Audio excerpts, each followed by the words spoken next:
right. Well, as I promised, I'll be speaking about Fatima, and if you didn't know about it, you'll learn all you need to know today. But I found the perfect little kind of fun thing, and it's called the pastor visit. A new pastor was visiting in the homes of his parishioners. At one house, it seemed obvious that someone was at home, but no answer came to his repeated knocks at the door. Therefore, he took out a card and wrote Revelation 3:20 on the back of it and stuck it on the door. When the offering was processed the following Sunday, he found that his card had been returned. Added to it was his cryptic message, Genesis 3:10.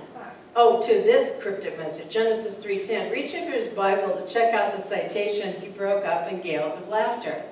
Revelation, the one that he wrote, 3:20 begins, Behold, and I stand at the door and knock. Genesis 3:10 reads, I heard your voice in the garden, and I was afraid, for I was naked. Isn't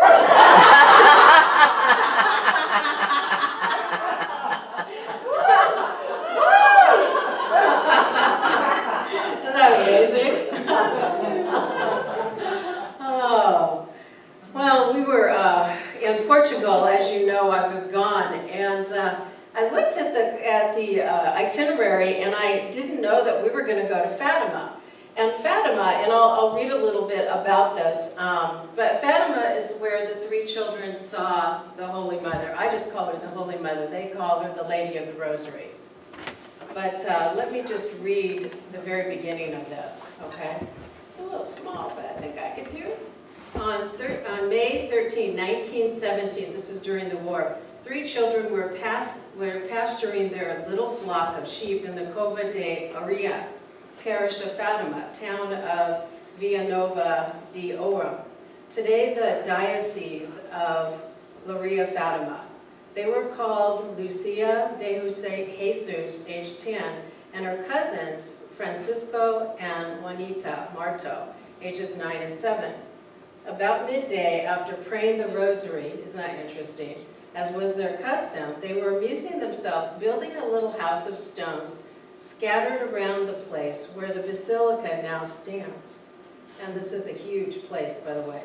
Suddenly they saw a brilliant light, and thinking it to be lightning, they decided to go home.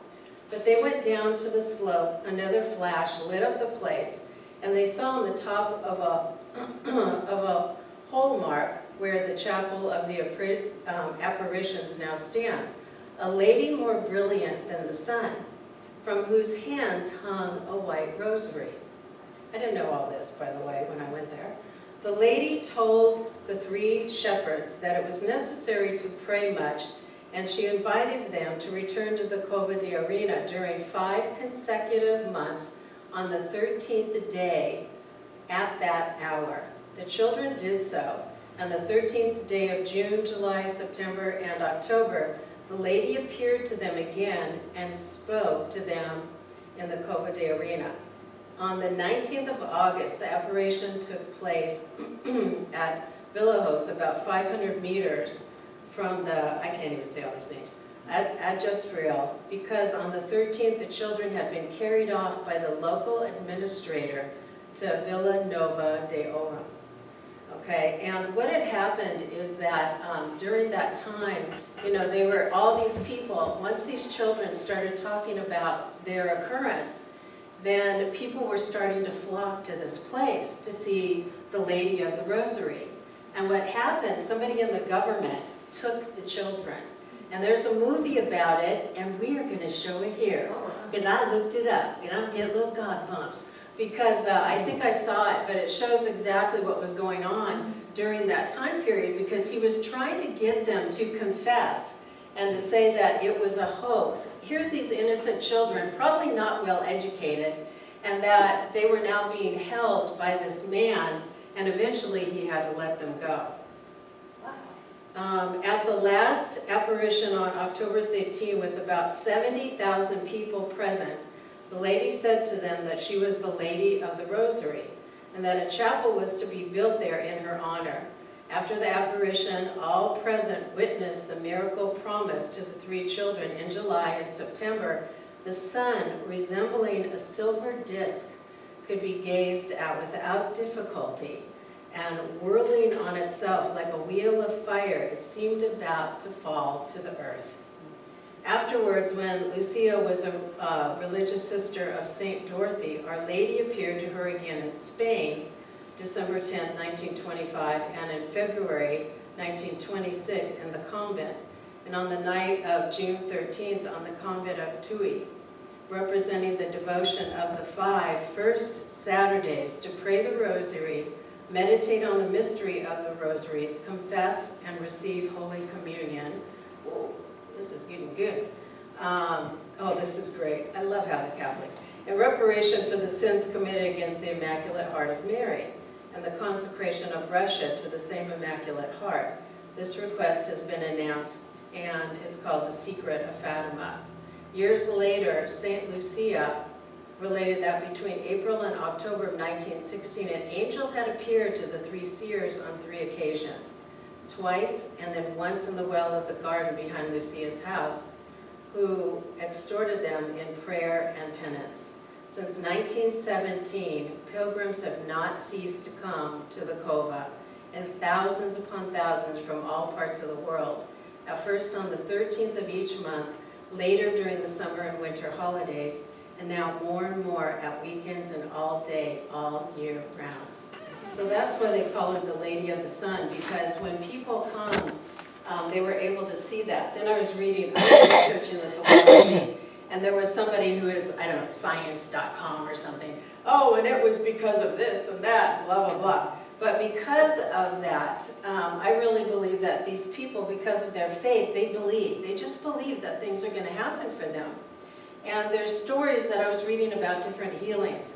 And one of the stories was a man who was calling, his son was dying of, I don't know, some kind of, whether it was cancer, some kind of disease. And he called, and he couldn't get hold of the sisters who were at Fatima. And he just kept praying and knowing that things were going to shift. And 2 days later, as he was praying to the Lady of the Rosary, his son was healed. So it's his faith and his belief of what happened.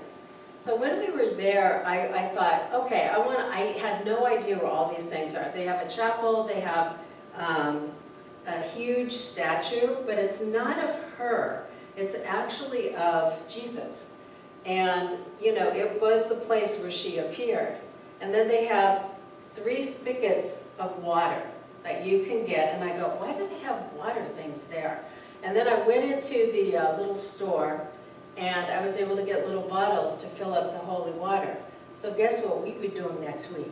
Right. We're gonna have some blessed water. Because now we have it from Lourdes, we have it from Fatima, we have it from John of God. Let's see, where else do we have it from? We have it from everywhere, everywhere. It's awesome. So what's great is that we're going to do that next week, because it is actually our spring celebration, and you know, we know it is Easter, but we're going to go ahead and do that. But as we were there, you know, what's interesting is that, you know, the popes have had some miracles happen too. And 2 or 3 of the popes have traveled there in their own pilgrimage, and a few of them have been spontaneously healed. And one of them was going to die, and he was healed when he showed up there. So obviously they love this place. One of them was in the Vatican Gardens. He had an appearance of the Mother of the Rosary as well. So it's really a beautiful place. I don't necessarily feel energy there. It's interesting, but what I know is that there's so much devotion and faith there. I feel that. And there was a building where they had places where you go buy candles, you know, for a few cents, and you burn the candles. I'm not kidding you. It like lit a fire. It was smoking, and I'm like, what's over there? And then I realized it was all the people who had come to travel to Fatima, and they were lighting candles, and the smoke was billowing out like it was on fire. It's a whole steel container, and they have thousands and thousands of candles burning. So I said to Art, my guy, I said, so what are you going to pray for? I'm not telling you. So, okay, well, okay. And I said, well, you know what I'm praying for? I'm praying for the world and that the world shift. But I'm also selfishly praying for my family and my congregation and myself. But first of all, the world. Because if the world changes, then we all get the benefit. Yeah? And I believe that. Yes. And that's really what it's about. Anyway, so as we were walking over there, and I thought, isn't that interesting? So they have these little metal holders, and you think there's a bottom on them. And he puts his candle in, drops to the ground. Because there's no bottom on them. So you actually had to set them up there. I don't know who designed those little puppies, but anyway, it's like, then I knew, you just set the candle up there and it's not going to drop on the ground. But again, there was so much devotion. There's the chapel that I read to you about. And there were people with knee pads. They were doing what Mel was doing, okay? But they were, what do they call it? Prostulating around the chapel. And they had somebody with them as they're crawling on their knees praying to the Lady of the Rosary. And I thought, wow, there's some devotion and some faith. So as I was thinking about this and looking at this whole week, I realized that there's this piece of the Catholic faith that is so beautiful, and I'm sure you have witnessed it as well. Don't you realize how devoted they are?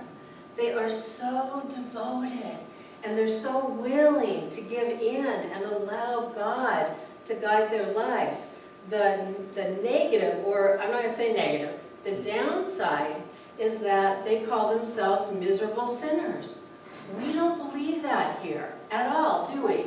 And so as we believe in this teaching is that we are worthy to have whatever we want always, yes? And that's really what it's about. So if we have that belief system, it's fantastic. And so as we're walking around there, I get the little water bottles, and in order to get the holy water, somebody has to hold the spigot, and then I was putting the bottles underneath, okay, to fill them up. And he says, well, how many do you want? I don't know, 5 or 6, just a few, because we can expand the water. It's not a big deal. But it was great because it just felt so great to have something acknowledged. And that the other thing the Catholic Church does, they acknowledge miracles. They acknowledge things that have happened. If you go to Lourdes, you don't come to Fatima and walk up to somebody and they put the water on you like they do at Lourdes. Do you know that's how they do it? And you could go up and actually get healed. But you go there and you could sit in the chapel and you could do whatever you need to do. I was reading another story about how people will come there, and one of them had the Lady of the Rosary, and she said, just take some dirt from around the property. Do you believe this? And what it's going to do, just rub it on people that are ill. She took it back to her town, and the people were healed. Wow. Well, it's the quote from Jesus. If you believe you will be healed, you will be healed. And so these people believed it. She also said you could eat the dirt and that it was holy and it would cleanse them. And one person was spontaneously healed out of cancer. It's incredible. And that kind of reminds me of, if you don't know, I was a devotee of Sathya Sai Baba in India. And he would create this holy ash out of an urn. And it would fall out of the urn. And I found some. By the way, I found some the other day. Oh, yeah. Okay, I'll bring some for Sunday. Anyway, so what happens is that he told you to eat it. It's essentially ash, okay? Or to rub it on your body. And that's really how it works. And so then you would put it on your body and you heal yourself. So we're going to be anointing you next week with holy ash. And you're going to be able to drink some water, okay? Now, you have to take a leap of faith to believe that something will shift in your life when we do that ritual next week. Okay, so there's one of my favorite, and this ties into the Lady of the Rosary. They created a statue, and they would bring the statue of the Lady of the Rosary around to the various dioceses and different churches. And people would be praying at her feet in touch, and if you want to see a picture of it, you could go online. But I also have a picture in this little brochure I got from one of the nuns when I was there. And one of the what was he, a priest, Padre Pio. Do you all know who Padre Pio is? Okay, I know. Okay, Padre Pio, I love this story. So you know that I love I don't love Carolyn Mace, but I love her teachings. So Carolyn Mace would talk about Padre Pio, and she talked about the story, but she never really told the whole story. So I looked it up because I wanted to find out what the true story was. During the war, he was in a monastery in Italy, and the Americans were going to bomb, here it is. The Americans were going to bomb that area of Italy because they thought the Germans had weapons there. So Padre Pio, and this was a story I heard, Padre Pio prayed so hard that he projected his image up in front of the planes and had his arms out to stop and don't bomb. And what ended up happening, they let the bombs go, but the bombs moved in another direction and bombed a forest and did not hit that town and that monastery. The pilot and all of the crew members and all the people that were on that mission saw that and saw this little Italian priest up in the sky, and they couldn't believe it. So what happened later, they came because they were like, this is so bizarre. How in the heck, when we dropped our bombs, did they move several feet in another direction? And what happened, they met him, and he said, you know, you were trying to kill us, and I just had to do prayer and do something about that. And they knew that was a miracle, and supposedly, this is in the Catholic website, that they converted to Catholicism because of that. Well, maybe they did, maybe they didn't, I don't know. You know, you don't gotta take a grain of salt. Okay, so now you got a little view about Padre Pio. Padre Pio also had the stigmata. Are you familiar with what the stigmata is? Yeah. Okay, so that's the wounds of the Christ. It's here, it's your hands, it's also here where he was pierced with the lance, and it's also in his feet. So Padre Pio prayed so hard. Why would you as a Catholic want to have the stigmata? I don't know. Anyway, there are certain people in the world, even people in India have the stigmata. I've read several books, and there's a saint in India, and she bleeds constantly. And she's not dead, but she has the stigmata, and people go, and because of that, she is able to heal people. Well, he had the stigmata, and if he would go and look at his sandals, they were always full of blood because of that. But he became ill at one point, and the statue of Our Lady of the Rosary came to his, they came and they were going to be there, but then something happened and they couldn't land. I don't remember what the story was, but he prayed so hard. He said, no, I need to see the lady, I need to see the lady. The plane circled above his building 3 and 4 times. Wow. Within a few hours, Padre Pio was healed. Isn't that beautiful? Wow. So with your faith, it is what shifts us. It's what creates us to have what we desire in our lives. And that's really what it's about. Because if we don't have faith that things can change. You know, if I sat here 10 years ago and looked at this place and said, oh, it doesn't look good, I don't think it's going to make it. But then to this day, the miracles that have happened here, the things that have occurred here are incredible. And I think back, and I even think current time, about how wonderful this center is. And yes, maybe we're small, but I'm telling you what, we are a powerful, powerful entity. And we are. And people, you know, they would look, and you know, that's where we have to, as in our society, look at things in a different way. And you look at a place and you think, oh, well, there's not a lot of people there. But you know, I'm going to tell you what, we've got a consciousness and a high level of trust, belief, and faith in this place. And those of us that are here, we have this profound, deep, deep, deep belief. And we have a, I'm going to say, an energy that creates this place to shift.